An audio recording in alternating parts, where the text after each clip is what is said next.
ایک گوشت کا چھاپڑ دیا اور کہا کہ اسے اس جگہ رکھ کے آؤ جہاں تم سوتے ہو، اور اسی بیڈ کے نیچے میں رکھ کے میں کچن سے اپنے برتن وغیرہ لینے لگا۔ بلال بھائی، میں روم سے فریج میں سے اپنا سامان لینے گیا۔ میں دیکھا وہ گوشت کا وہاں کھلا پڑا ہوا شاپر بیگ وہاں کھلا پڑا تھا، جبکہ میں وہاں جب رکھا تھا تو میں بند رکھا تھا گرا لگا کے، اور میرے علاوہ اس گھر میں کوئی بھی نہیں تھا۔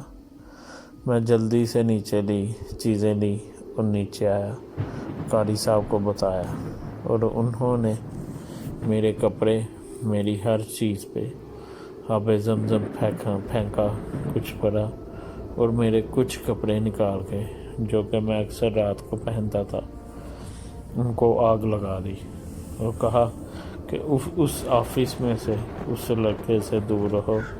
میرے سے پہلے ہی اس نیپالی اور مصری نے HR کو سب بتا دیا تھا، تو انہوں نے اس لڑکے کو نکال دیا۔ میں بھی اس کے بعد اس آفس نہیں گیا، نیو جاب ڈھونڈ لی اور شارجہ چھوڑ کر آ گیا۔ مگر آج بھی جب بھی میں اکیلا ہوتا ہوں یا اندھیرے میں ہوتا ہوں، مجھے وہ چیزیں ہانٹ کرتی ہیں۔ تو دوستو، یہ تھی آج کی کہانی۔ آئی ہوپ آپ کو کہانی پسند آئی ہوگی۔ میری آپ سب سے گزارش ہے، اس چینل کو سبسکرائب کریں، اس ویڈیو کو لائک کریں اور بیل نوٹیفیکیشن کو آن کریں۔ آپ سے ملاقات ہوگی کل انشاءاللہ۔ اللہ حافظ۔